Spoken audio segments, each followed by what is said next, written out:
да я благослови. Може да...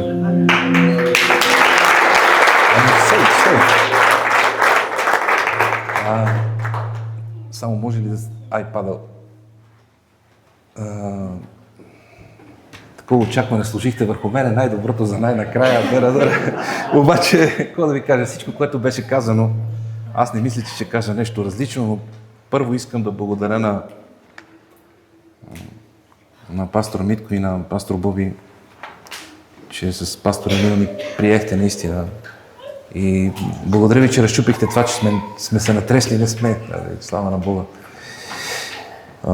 Това, което видях, когато ти говореше в първия ден за битката и когато пусна този пост, Господ ми каза, че ще ти прати дилъри, които ще бъдат обърнати по правилния начин, на правилното време. И битката, която водиш, Господ ще я спечели.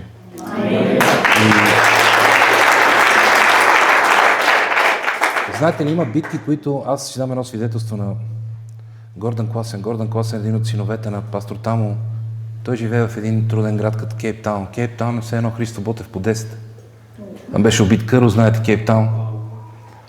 И той казва, знаеш ли, повечето гангстери разпознават бащинството върху мен, обаче вика не спират да си избиват. Вика да ги погребвам. И вика отивам на едно такова погребение да погребвам поредния гангстер. Искате ли, ако искате микрофон да вземем? И аз заставам да вода погребението и Господ му казва: искам да изговориш съд върху насилието в този град, защото аз днес го събарям. Единственото, което искам аз да го изговориш, понеже аз го правя. И, Господ, и вика Бог ми каза така: кажи на тия гангстери, че ако днес някой извади нож или пистолет, ще умре. И каза, аз го освободих. И от този момент насилието в този град приключи. И това, което каза, опитаха се 3-4 и умряха. Знаете ли, когато Бог съди началство, нали, ние съди, по плът воюваме понякога. Библията казва, че ние живееме по плът, ама по плът не воюваме. Аз няма да забравя, когато, не знам как влезнах в тази тема, но мисля, че е добре да го споделя. Не го планирах, но имаше време, когато Господ ми говори за проекта Белене 2010, просто ми даде слово. Изговори го и този проект приключи. Знам за други братя, които са изговаряли слово свръхестествено. Тоест искам да кажа, има неща, които Господ ще ти ги изговори и трябва просто само да ги освободиш. Но ти казвам, идват тези млади хора, идват, ще трябва да ги бащинуваш, какво ще ги правиш, не знам. Но, пастор Боби, за тебе аз не спирам да вярвам. За огромен растеж. Вътрешен. Аз няма да забравя първи път, когато дойдох при тебе, присъствие на Бога беше още на тротоарите отвънка. Бог взе да ми говори за вашата църква. Просто е уникално.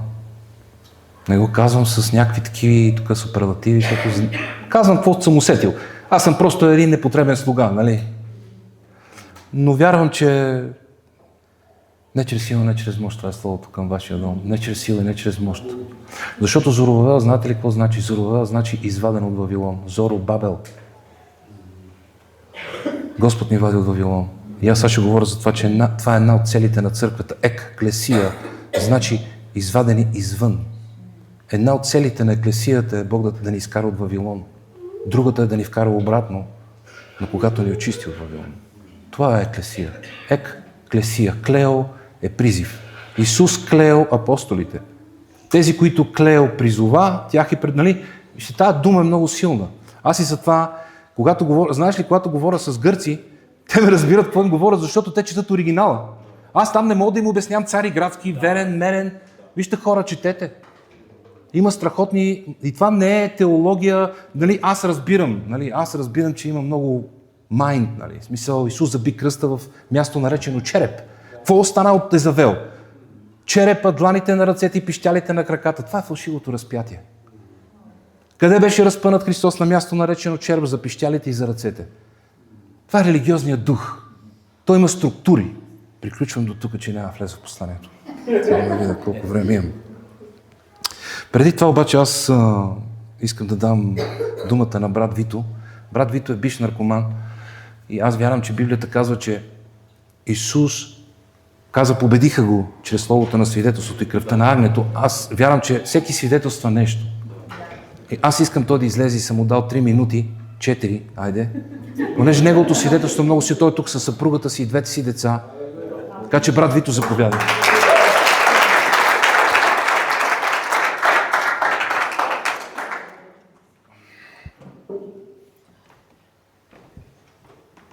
Добър ден. Казвам се Витан, но ми викат Вито. На 45 години съм. Както разбрахте, имам 3 минути, така че доста Вито. 4. Добре, 4. Благодаря за бонус. Много трудна детска възраст аз започнах да се занимавам с глупости. Просто защото бях дете от семейство, което бяхме доста бедни, 4 деца. Само баща ми работеше, той по принцип не можеше много да се грижи за нас. Майка ми беше с психични проблеми и като цяло си бяхме на самотек децата. На 9 годишна възраст почнах да пуша цигари. Не след дълго попадна марихуаната. Хареса ми, продължих и вече на 13 започнах хероин. Това беше във времена, когато тъмън падна режима тук в България, комунистическия, дойде демокрацията и с демокрацията дойдоха и наркотиците, но дойдоха и евангелските течения, не знам къде, запознати сте какво. Да. И аз, Библията казва, че по естество сме врагове на Бога. Нали така е. И имаше много хора, които ми говориха за Бог и ми казваха, че Той може да ми помогне да ме спаси, но аз като цяло страшно много презирах всеки човек, който ми спомене думата и името Исус. Просто откачах нещо вътре, в мен става огромен бунт се зараждаше. Но аз продължавах да затъвам все по-дълбоко и по-дълбоко. Почнах да продавам хероин. Там вече просто положението беше страшно. Сестра ми, тя покрай мен се закачи и вкъщи обстановката беше много тежка.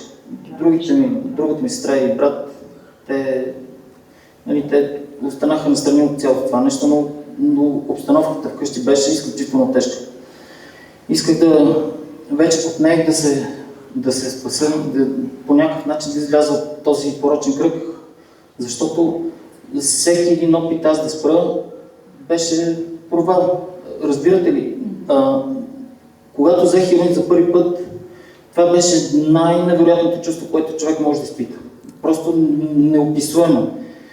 И в момента, в който ти спреш, една огромна дупка заева вътре в душата. И всеки път, след всеки мой опит да спирам, оправям се, нали, минавам и абстиненцията и въпросът имаше един много тежък въпрос. Много тежък. И сега какво? Нищо. Просто никакъв смисъл за напред. Момче на 15, 16, 17 години без никакво желание за живот. Даже едно момче ме мрява в ръцете, вкъщи взимахме наркотици. Представете си до каква степен бях стигнал. Умира ми в ръцете, идва линейка, нали, те вече пишат, че е умрял и аз се сещам, че той има 15 лева и му ги взимам, разбирате ли, защото знам, че вече не му трябва. Толкова безкрупулен и неприятен човек бях станал. Искам да сравна моят живот с историята за добрия самарянин. Библията казва, че един човек е тръгнал по пътя са го пребили разбойници, оставили го в полумъртво състояние, минал един, минал друг, не помогнали негови хора го изоставили и неговия смъртен враг. Защото самаряните и юдеите просто е било неописуема враждата между тях.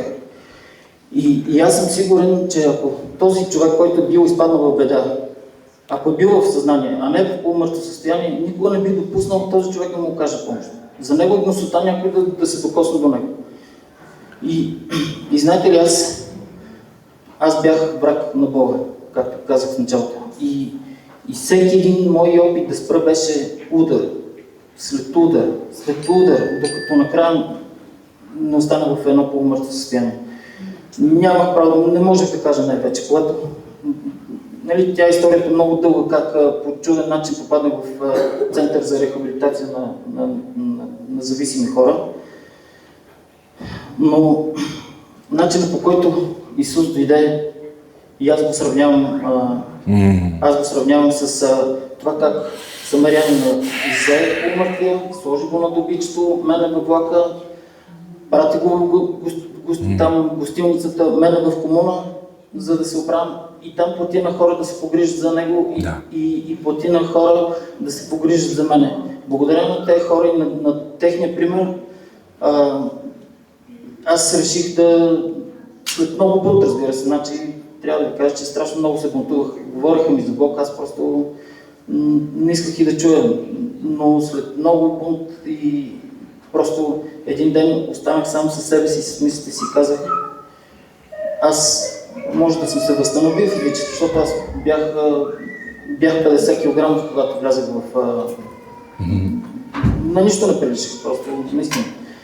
И след което се възстанови тялото ми, но аз осъзнах, че може да съм се възстановил телесно, обаче съм празен, истински празен. И знаех, че трябва да намеря нещо по-добро от хероина. Не казвам, че Бог е нещо, което да ме изпълни. Бог е някой, който го запълни живота ми до такава степен, че аз просто реших да му предам живота си. Амен. И когато той ми се откри, когато аз наистина повярвах в него, той ми се откри наистина много силно. Аз една вечер, докато бях само в леглото и си казах, Господи, аз искам да те следвам. Просто искам да те следвам до края на живота си. И на другия ден дойде този, който ръководеше къщата, в която живеех, и ми каза, там аз искам, много ми се иска да се кръстиш, защото заминавам след няколко дена се връща за Испания, искам да се кръстиш и аз тогава, ама помисли си, нали? И аз викам, нямам какво да си мисля, човек. Аз знам, че вчера казах на Бог, че искам да му предам живота си и днес ти ми казваш, че... Да. И той ми казва, ето, щом искаш да ме следваш, покажи ми. И се кръстих и оттам нататък реших да предам живота си на Бог и така. Излязах от организацията, притеснявах се, нали, как ще бъде, но Бог ми даде моята прекрасна жена, имам 2 деца, имам...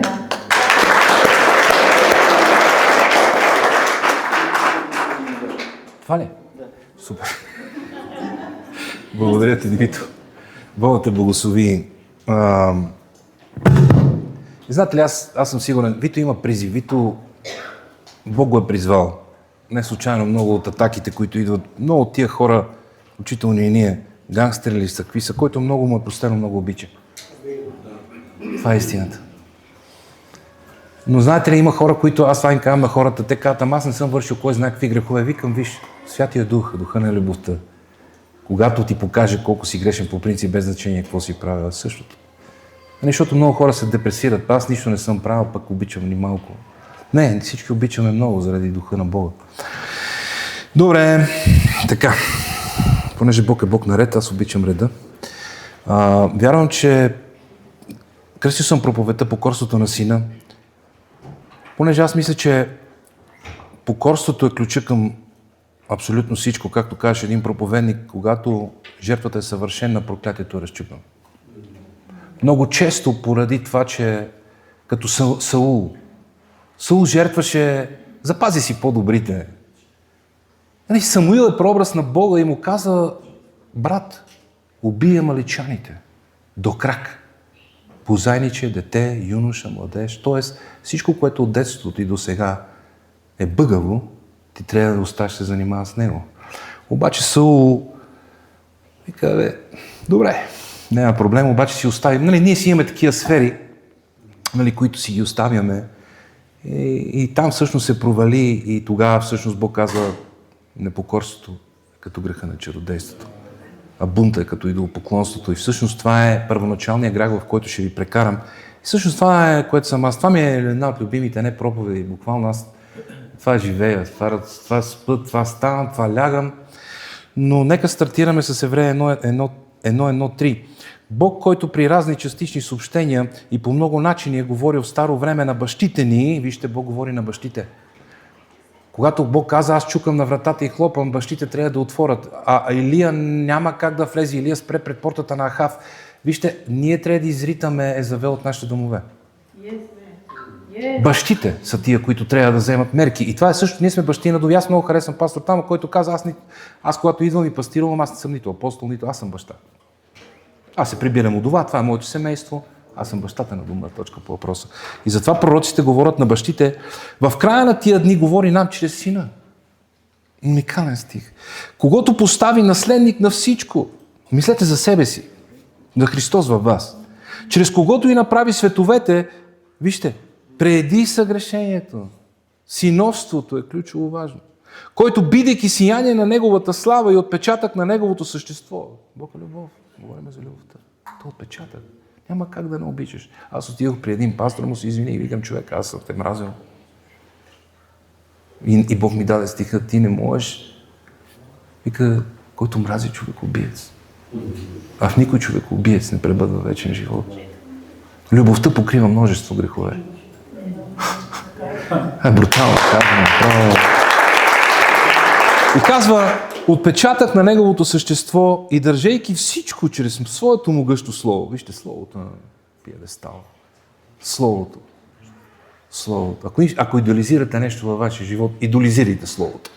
Изкълвете го това слово. Защото в началото беше словото. Логоса е в началото. Нали, най-трудният път от тук до тук. Това е ясно. От тук до тук е най-дългият път. Понекога си има 40 години в пустинята. И никога не стига до тук, за съжаление. И казва, след като извърши чрез себе си очищение на греховете, седна отдясно на величието на високо. Думата греховете е думата хамартия. Думата хамартия значи да пропуснеш целта. Много важно. Пропускането на целта да бъдеш в покорство е непокорство. Каква е целта? Защо Исус беше пратен като син? Защото Адам беше син. Син за син. Разбирате ли, ние не сме просто християни и ученици. Искам да разбера, че ние сме синове и дъщери. Казва, в църквата в Антиохия имаше ученици, които се нарекоха християни. Но нека да ви кажа, вие сте синове. Вие не сте просто християни и ученици. Ученичеството е много важно. Да ни наричаш християни е много важно. Но дяволът пообяснява, когато ти каза, ако си Божий син. Защо разпънаха Исус? Прави себе си Божий син. Осъждението винаги е за това, че ти си правиш син, че ти имаш идентичност на син, че си в покорство на сина. Авел защо беше убит? Защото Авел е покорен син. Авел значи аз съм никой. Това значи името му. Аз съм никой. От твоето взимам на тебе ти давам. Каин полудя. И го уби. Нали? Но вижте, син за син. Адам беше Божий син. И Адам трябваше да репрезентира Бога. В покорство. И той отказа. Вижте, в Лука 3.38 се казва, че Каин беше син на Енос, Енос беше син на Сит. Син беше син на Адам, Адам беше син на Бога. Адам е наречен син на Бога. Бог, когато отиде в Египет и му каза, пусни сина ми. Винаги призива в твоя живот е дали ще се покориш на отца. Покорството е ключа. Защото няма мир за нечестивите. Аз винаги казвам, когато нямаш мир за дадено нещо в дадена сфера, без значение финансова, сексуална, семейна, каквато и да е, има нечестие, значи няма покорство. Трябва да се оправиш с Бога. Трябва да отидеш при Бога да го питаш, какво не е наред, Господи, в тази сфера. Няма мир за нечестивите, ама не за тези нечестиви, за нечестието в нас. За сирака в нас. Да казвам, ти си син, не си просто християнин ученик. Мисли за себе си като син, защото Исус беше. Адам беше син. Затова Исус Бог го нарече син.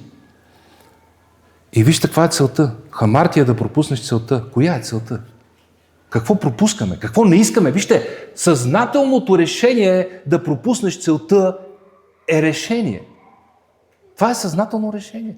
Аз не... И после ще го видим в градината. Нали? Ти пак ми взе проповедта, нали? Аз ти казах сутринта. Няма значение. Но това е... Нали, ние всички си взехме, но обобщавам. Нали? Да. Защото които предозна... Вижте каква е първата цел. Първата цел, Римляни 8:29, защото които предозна, тях и предопредели да бъдат съобразни образа на сина му. За да бъде той първороден между много братя. Първороден защо? Защото първородният отстъпи. Той отказа да бъде син. Той каза, аз не искам да съм ти син. Като блудния син. Блудният син, знаете ли, когато отиде при баща му и ми каза, дай си ми парите, аз не искам да съм ти син, не искам да продължа твоя род, не искам твоите ценности, не искам твоите неща, аз си тръгвам, аз искам да си направя моето си нещо, по моя си начин. Изначално. Обаче знаете ли какво ме кефи в блудния син? Блудният син 2 пъти му каза, тате, дай ми. И после като се върна, направи ме. И както казва Ед Кол, когато ти си блуден син, все искаш, дай ми. Обаче, когато се върнеш при бащата, кажеш, направи ме. Отдай ми да направи ме. Това е нашия фокус. Направи ме. Апостол Павел говори за първи и втори Адам. Това е много важно. Казва, първи Адам беше жива душа, втори Адам животворящ дух. Той нарича Исус втори Адам. Защо? Защото, вижте, аз лично вярвам, че когато Бог ви е създал в утробата на вашите майки, Той е вдъхнал неща. Той вдъхва Словото си. Йоан Кръстител отидат и го питат, ти кой си? Пророка ли си? Той казва, не съм. Илия ли си? Не съм. Кой си? Аз съм глас на един, който вика в пустинята. Всяко слово, което Бог ви е дал, това си ти. Не си титла. Знаете ли титлите кой ги измисли? Исав. Исав, понеже беше си продал първородство, той има нужда от титла. Защото се беше продал. Забележете, княз този, княз онзи, той ги нарича князе. Той имаше нужда да нарече братята си, себе си княз, този лидер, онзи. Не презирам даровете на служение. Канарата Христос е фокус. Не даровете на служение. Втората цел, както пастор Емил каза, всичко започва с семейство и ще завърши с семейство. Това е много силно. По простата причина, че когато Бог каза на Адам и Ева, човек ще напусне майка си и баща си и ще се привърже към жена си, той говори за църквата. Жената, за която той говори, е църквата. Това е невяста на Христос. Той каза, ти започваш като майка и баща, но това е само началото. Края в Откровение, духа и невястата казват, дойди, Господи Исус. Бог още в сътворението роди църквата. Корпоративният син е църквата. Това е корпоративният син. Ние сме индивидуални синове, но църквата е корпоративният син. И каква е целта на църквата? Аз малко се изпреварих началото. Отива Петър при Исус. И Исус му задава. Исус много ме кефи, защото си знае. Три пъти пита Петър, ти обичаш ли ме? Обичаш ли ме? Петър вече вика, обаче знаете ли, това е много силно, защото третия път, той каза, Господи, ти знаеш, че те обичам. Но казва, знаеш, и думите са брутални, ейдо, ти знаеш, ейдо, по принцип ти си Бог, ти знаеш всичко, ейдо. Ти знаеш, думата е гиноско, че имам взаимоотношение с теб. Исус иска да му кажеш, че искаш взаимоотношение с Него. Не, че по принцип Той знае всичко за тебе и знае твоето бъдеще, и знае твоето минало. И факта, че ти го обичаш, паси овцете ми. Това си изразява любовта. Това е следствието. И той му вика, кой съм аз? Той каза, ти си Христос, синът на живия Бог. И той каза, Петрус, той не му казва Петра. Той казва, Петрус, камъче, на тази Петра, коя е Петрата? Откровението, че аз съм син. И че той е моя баща. На бащи на синовните взаимоотношения. На тази канара, която ти си разбрал, Петрос, ще съградя, думата е ойкодомео, ойкос е семейство, домео е града, че града са семейство, което целта е коя? Еклесия, да излезете от Вавилон. Излизане, клесия от Вавилон и след това да се върнете в Вавилон, като пратените да достигнат, изгубените. Елементарно, Уотсън. Слава на Бога. Син, ето, бащино синови, т.е. ти си син, това баща ти, той ти го откри, че аз съм сина, че ти си сина, сина в тебе, Бог е този, който ще го открие. За да градиме със семейство. Ойко се семейство, Бог гради на семейство. Псалм 127. Аз мисля, че всички го знаете, ще го повторя. Ако Господ не съгради дома, думата е, ако патер, бащата не съгради, думата е бен, синове, баиц със семейство. Напразно е по плът, се трудим. Грешен модел. И когато ти казваш, Господи, Твоето царство да бъде както на небето, така и на земята, Господи, Твоите модели, които са на небето. Дай да ги свалиме на земята. Твоите модели. Обаче, вижте, има един друг образ. Образа на Навуходоносор. Днес имаме много образи. Като си вземе този телефон, който идва от познанието на доброто и злото, и затова има ябълка. Телефона. Не казвам и вие се смеете, но този инструмент. Знаете ли, че проклятието на дървото е интелектуалното знание, което ще го зачекнем. Имам още малко време, 30 минути, ще успея. Защото това е много важно. Това са концепции. Първото нещо, което ще го видим, знаете ли първото нещо, което атакува дявола в твоя живот? Истината. Истина ли, каза Бог? Това, което ти казваш. Вярванията. Не е задължително да се разделяме. Любовта ще ни оправи. Не се предпванеме. Обаче винаги, врага винаги атакува. Не просто, ама истина ли Бог ти го казва това слово? Добре, това е на елементарно ниво. Ама истините, които вярваш, истини ли са? Сигурен ли си ти, че не можеш да живееш без брак? Сигурен ли си, че не мога да спиш с жена преди? Сигурен ли си? Наистина ли каза Бог? Наистина ли? Истината. Първото нещо, което дяволът ще атакува, е истината. Образи. Евреи 3:12-13. Внимавайте, братя, да не би да има в някой от вас нечестиво невярващо сърце, което да отстъпи от живия Бог. Но увещавайте се един друг, както ние правито изпълняваме. Така се предпазваме. Увещавайте се един друг, докле още е днес, да не би някой от вас да се закорави чрез измамата на греха. Знаете ли измамата? Това е думата? Апатия. Неверие и закоравяване е апатия. Тя е най-съща дума. Но българският превод е космически. В смисъл там и с разпознаване не е може. Апатията е голям проблем. Апатия. Днеска по църквите има апатия. Няма глад. Няма жажда. Има апатия. И знаете ли, когато влеземе в София, аз чувам един глас. Един и същи глас на началството в този град. Богат съм, забогатях. И нямам нужда от нищо. Това е гласа, който аз чувам. Това е гласа, който се е настанил. И знаете ли, когато Бог каза на Адам, той не каза, аз сега, земята ще бъде... Вижте, земята е проклета заради Адам, не заради Ева. А Ева, айде да не отварям тук друга тема, това беше проклятието на Адам, той нарече домакиня. Това е след падението.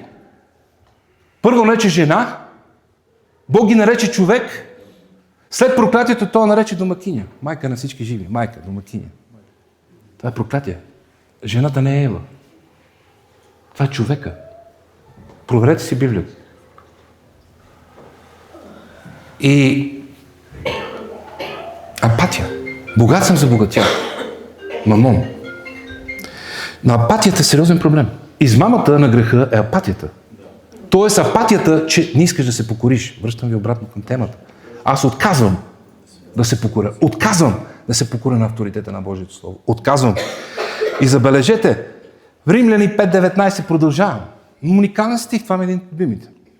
Защото както чрез непокорството, вижте, не се казва чрез греха. Той казва, чрез непокорството иде греха. Проблем е непокорството. А не греха. Казва, както чрез непокорството, думата е паракое. Знаете ли какво значи паракое? Правиш се на луд, погрешно чуване. Буквално паракоя означава да го слушаш покрай ушите си, да се правиш на луд, да чуеш погрешно съзнателно. Това е думата паракоя, тя е непокорство. Това означава. Да знаеш, чуваш го, прави се на луд. И оттам вече ти пропускаш целта. Ето го. Каза, дойде греха. Хамартия. Но каза, вижте, каза, на единия човек станаха грешни мнозината. Така чрез послушанието на единия мнозината ще станат правени. Думата тук е хипакое. Брутална дума. Знаете ли какво значи това? Да слушаш под. Това не е просто физическо чуване, а слушане с готовност да се подчиниш на авторитета на говорещия. Авторитета на Божието Слово. Авторитета на Словото в твоя живот. Авторитета на Святия Дух. Защото вижте, Святия Дух формира Сина, църквата. Църквата е Сина, който прослави Отец. Нали така? Ние сме направили Святия Дух някакво... Да не казвам какво.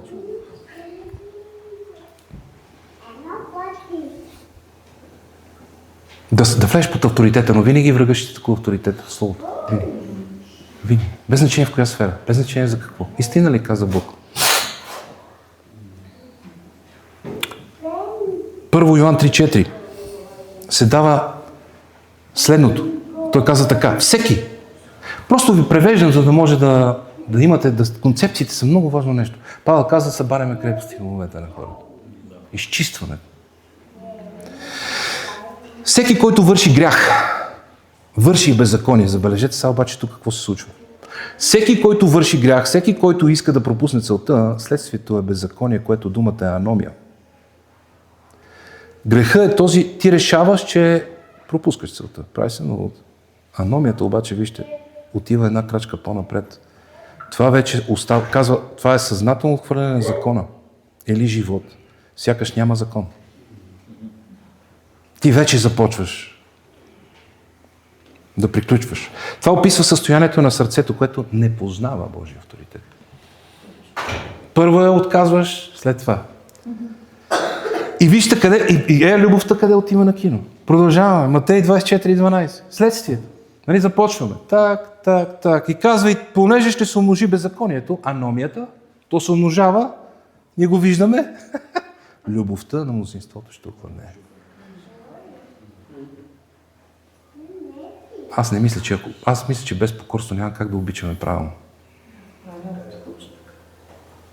Ако, брат, че аз не съм покорен на авторитета на Словото и на Господа, откъде тръгва всичко? А змията беше най-хитра от всички полски животни, които Господ беше създал. И тя рече на жената, ето го, истината ли ти каза Бог да не ядете от всяко дърво в градината? Първата лъжа. Това е такова истината. Най-интересното, че Ева е омота. Никога не преговаряме с дявола. Исус не преговаряше. Писано е. Ама ти напри камъните хляб. Писано е. Не само с хляб. Моментално слово със слово. Затова четете Словото, обновявайте си ума. Търсете Господ, събирайте се както тая апатия да си тръгне. То глад е как се събираме и разчек. Да, но това работи. Това са инструменти, с които това ще ни разкаже играта, повярвайте ми. Това същество, и забележете, тя се умота. Но още на първия въпрос. И казва така, жената рече на змията, от плода на градийските дървета можем да ядем, но от плода на дървото, което е всред градината, Бог каза да не ядете от него, нито да се допрете до него, за да не умрете. Първо дървото не беше в средата.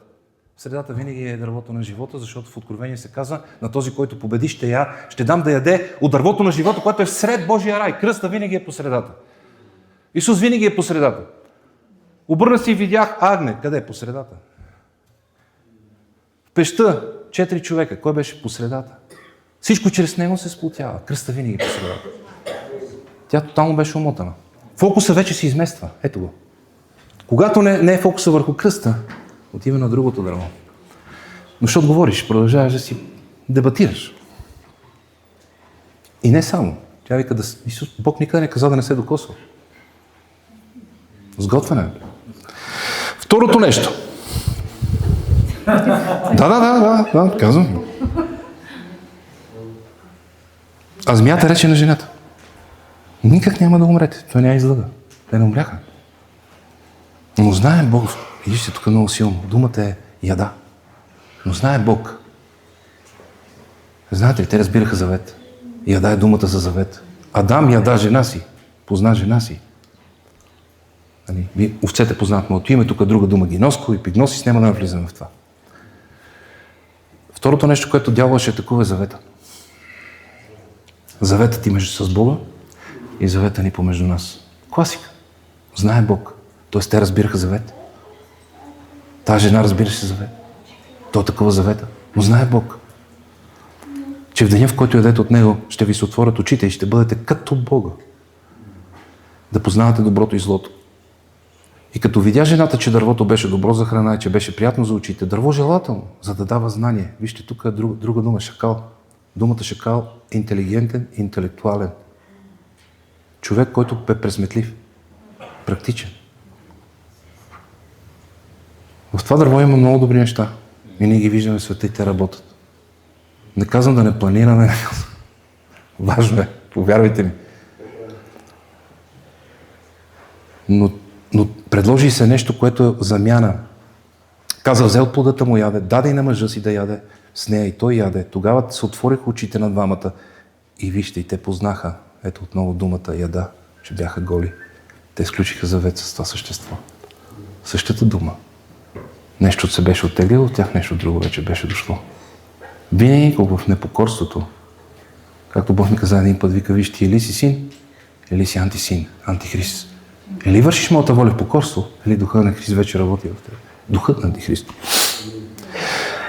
Знаете ли, днеска имаме, перефразирам, аз искам да съм си Бог.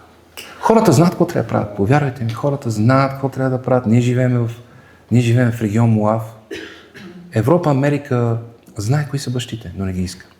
Моав значи аз не искам баща. Аз не искам това бащинство.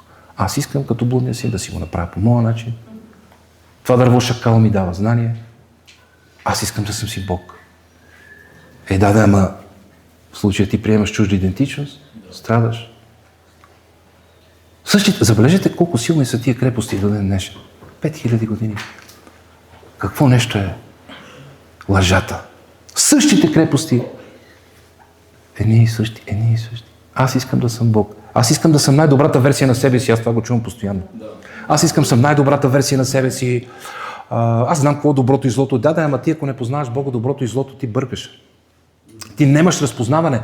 Това не е за тебе. То никога не ти е било дадено. Има неща, които... И какво правиме? Атомни бомби, телефони, които излизат извън контрол, AI. Повярвайте ми, AI, който върши чудесна работа, обаче, моят син казва, че роботите ще бъдат по-големия проблем. Обаче започват да се правят роботи, които и наши ви викам, тата, какви роботи, вика, които ще ти пазаруват. Искам да им пазаруваш, искам да им платиш сметките. А там отива света. Така че вижте непокорството докъде води. От тук всичко тръгва. Исус, син за син. Нека да го опростим. Затова дойде Исус. И затова се покори, за да върне обратно творението към Твореца. Да бъде сина. И ние накрая с това ще завършим. И казва, не всеки, който ми казва Господи, Господи, ще влезе в небесното царство, но който върши, ето, волята на Отца ми. Този е човек. Вършиш ли волята на Отца? Син си. Това, което го правя, покорство. Аз не искам нито да съм пастор, нито Бог ми каза, стартирай, даже ми каза, почвай ковчег. Той не ми каза в църква. Стартирай ковчег, идва потоп. Ще дойдат хора. Обаче, знаете ли, много е важно, от тук искам да ви дам един ключ.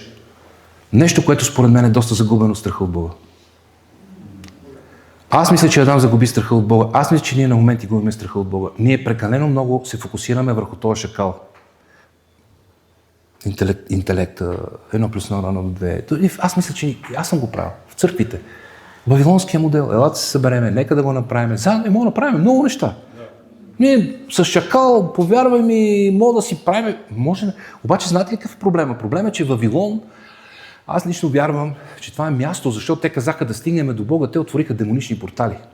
Аз лично смятам, че на такива места, църкви вавилонски или места, има транзакция на духове. Затова Исус каза, излезте от Вавилон, излезте от нея, люди мои, да не участвате в язвите. Има такива места. Ветил е тотално противоположния модел. Но страха от Бога, защото вижте, страха от Бога, ако се върне Всъщност ние се връщаме в мъдростта на Бога. И ще ви го докажа това нещо. Христос е нашата премъдрост, нали така? Нали Христос е нашата премъдрост? Яков 3:13-18. Кой от вас е мъдър и разумен? Нека показва чрез своите добри поведения делата си в крутостта на мъдростта.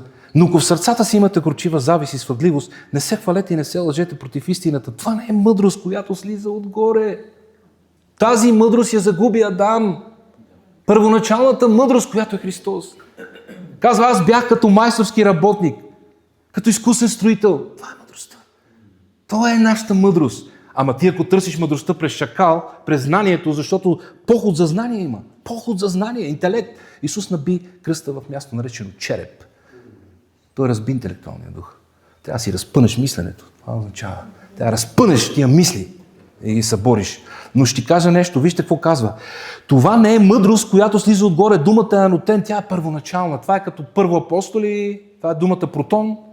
Тя е първоначалната, автентичната, истинската. И казва, ако това не го направиш, ако ти не се свържеш с тази мъдрост по неговия начин, в покорство, в това, което Бог ти е дал да правиш, т.е. ти трябва да търсиш. Дори с един елементарен лизик трябва да търсиме Господа. Повярвайте ми. Казвам го на практично ниво. Хубава кола, страхотна, добра цена, уникална, обаче нещо вътре, нещо не те кефи. Не го правиш. Търсиш Господа и това Бог ти говори. Това е елементарен пример. Дали ще е за взаимоотношения, дали ще е за бизнес. Това дърво ти пречи. Ама Бог го праща това дърво. Това не е от дявола. Изглежда добре. Както казваше ти един път на нашите срещи, корена. Гнило. А земна. Вижте, земната мъдрост е морална. Има предвид морал. Аз съм морален. Аз съм добър човек. Аз го чувам постоянно. Това е земна мъдрост. Аз не правя нищо лошо. На мравката път правя. Бог им казва, улавя мъдрите в лукавството ми. Нали? Това е земна мъдрост. В момента, в който отървеш първата, отиваш на тази земна мъдрост, класическа. Другата е плътска. Думата е психико, душевна, аналитична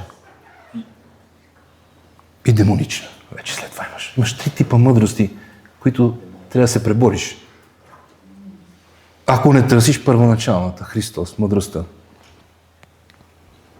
Защото като има завист и свъдливост, т.е. думата интрига, там има и неуредици всяко зло, но мъдростта, която е отгоре, е преди всичко чиста, после миролюбива, кротка, отстъпчива, пълна с милост и добри плодове, безпристрастна, нелицемерна.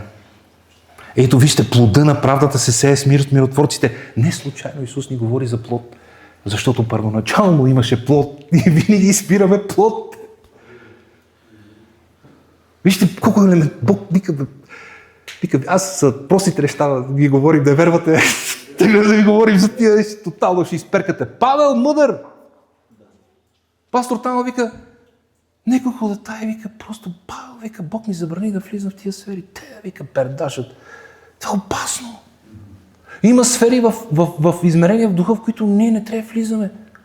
Защото просто ще ядеме много бой. Това е мъдрост. Има неща, които не трябва да знаеме. Ако трябва да ги знаеме, ще са написани в Библията.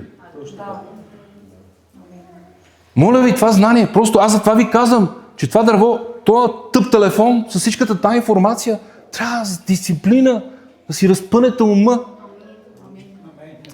Забележете, говорим за страха от Господа. Той е много пряко свързан с възстановяването ни. Без значение какво правиш, без страх от Господа си загубен. Страхът от Господа е началото, решит, първи по време, място и ранг.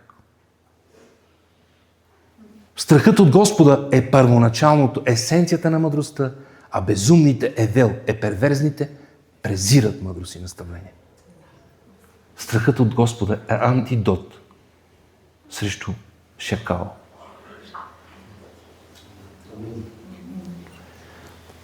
Знаете ли, 2 неща се случиха. Към края съм приключвам. Как е? Можете ли още малко?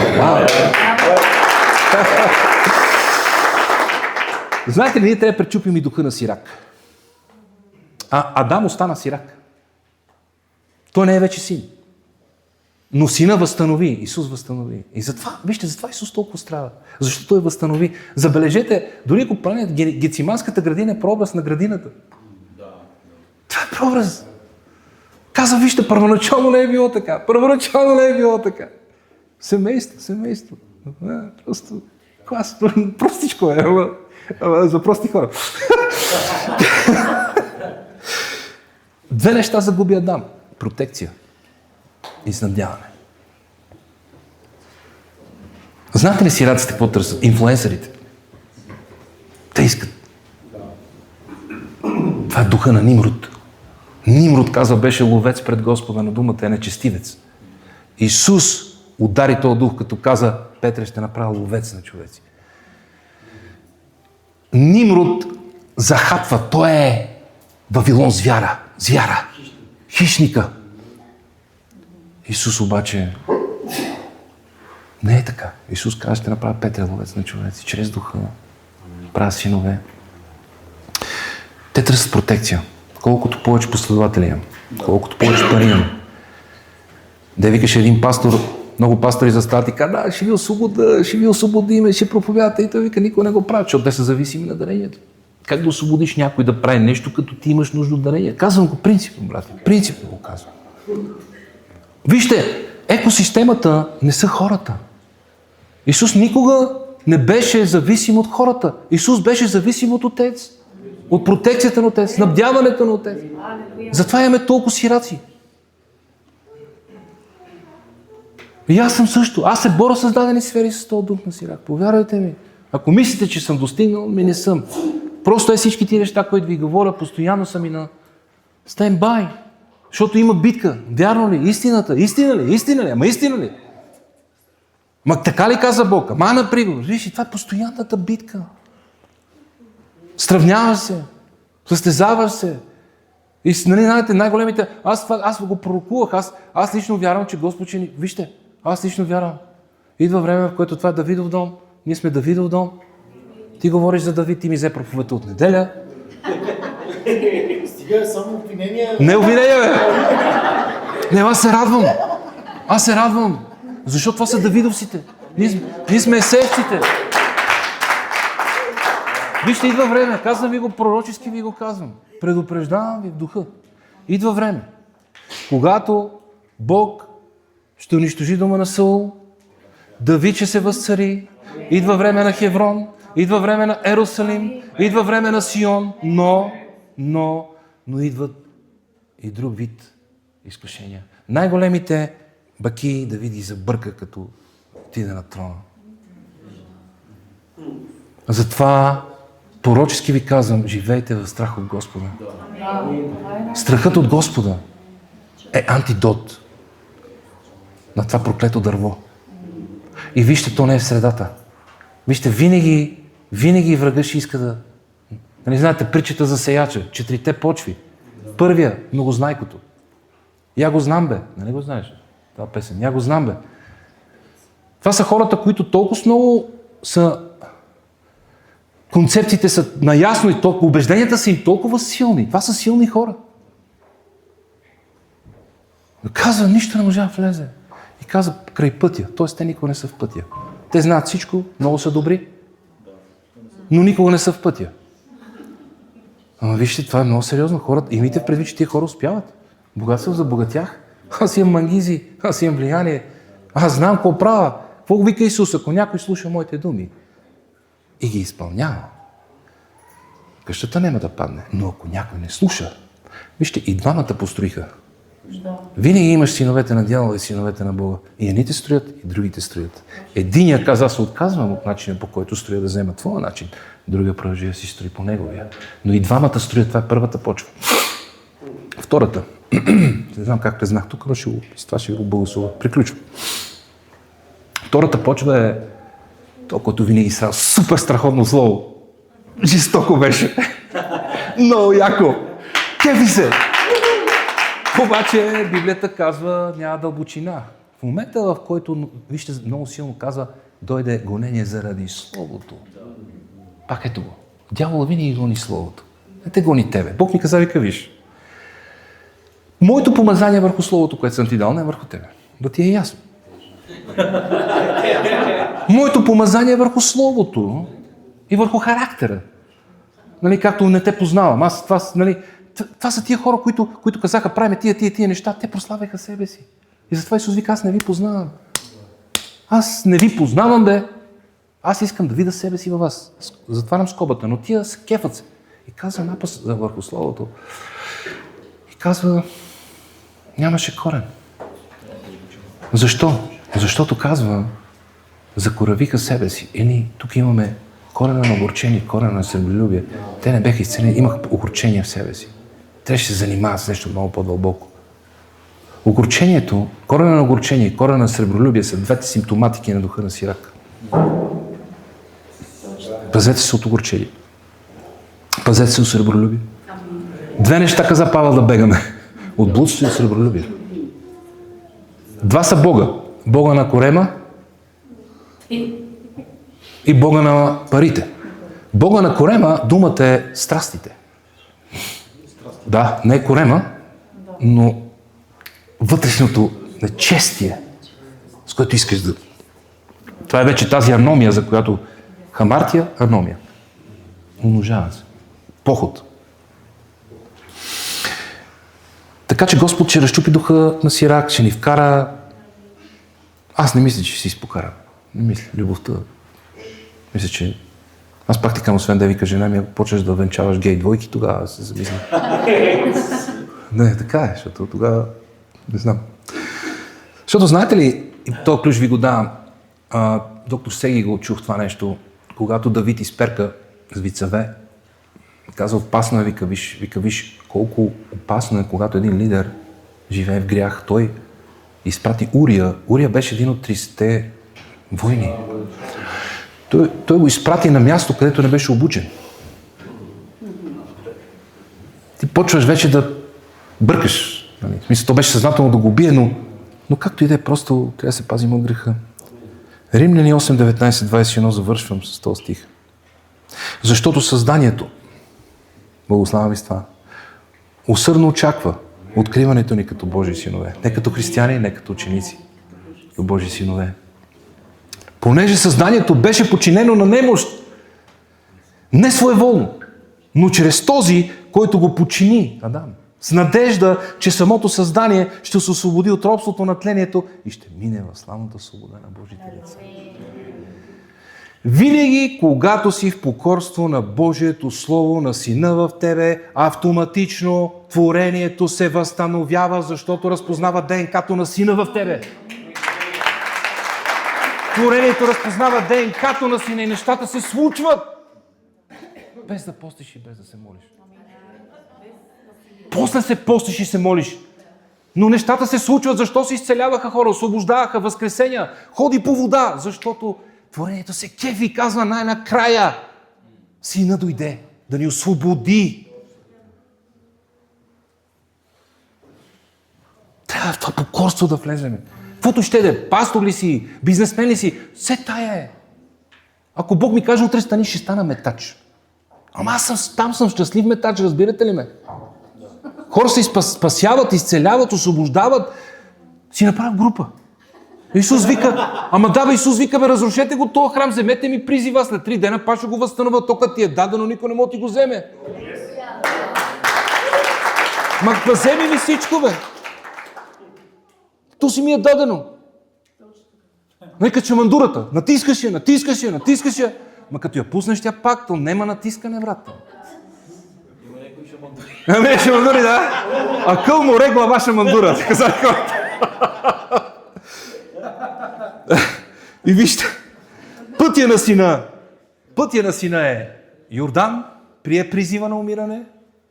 Там Бог дойде и каза, ти си моят възлюблен син, прие умирането, прие кръста. Симеон, защо Симеон дойде да вземе кръста? Симеон значи чувам. Винаги, когато Бог ти говори, ще да е неговия кръст да носиш. Всичко друго, ако не е от Бога. Когато Симеон взе кръст, е прообраз на това, когато го чуеме, трябва да го вземеме. То винаги е свързано с разпъване, но това е неговия кръст. Това е неговия призив. Това е неговото слово. Симеон. Йордан, пустинята, Гецимания, кръста, възкресение и Божията почивка. Бог каза така. Няма да влезете в моята почивка. Защо? Защото евреите отказаха да бъдат синове. те си останаха роби. Те отказаха да приемат бащинството на Бога. Моисей защо се дисквалифицира? Бог му каза, говори на канарата. Бог един път ми каза, кой ще спри да биеш хората със Словото. Говори Словото. Словото е, което ще изкара водата от тях. Не ги бий със Словото. Защото те познават хората от Бога на фараона. Те познават робството. Говори. И Бог каза, окей, брат, този Бог те го познават. Ти трябваше да покажеш аз кой съм. Не го показа. Не влизаш. Затова внимавам. Гледам да съм с... Аз съм настойник. Да, аз имам бащински дух, добър син съм, нали, както казваш ти, не може си баща, ако не си син. Но Божията почивка, в един момент ти трябва да си почиваш. Да, ще има битки, но когато ти разпънеш плътта, приемеш Словото в покорство, идва Божията почивка. Всъщност Бог си почина на седмия ден. Защо? Бог си почина на седмия ден, защото Адам вече беше този, който сина. Това е Божията почивка. Бог да не прави нищо, а да го прави през сина в тебе.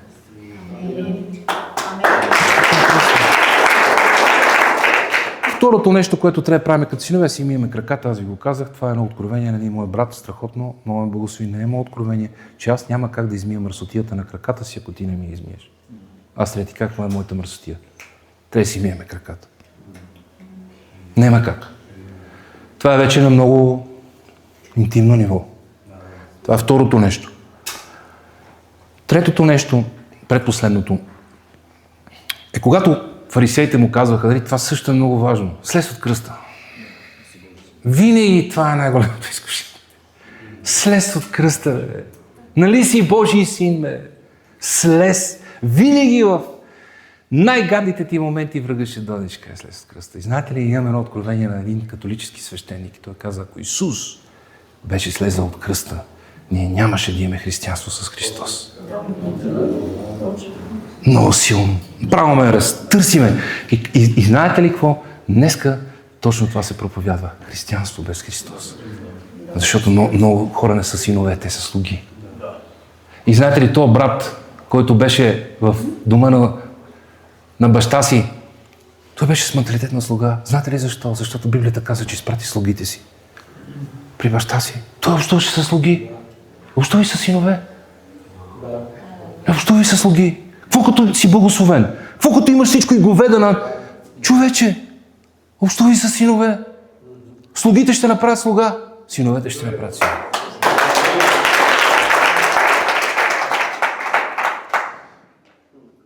И последното нещо. Колко от вас знаете какво означава Варава? Не Варнава, а Варава, този престъпника. Това е много силно.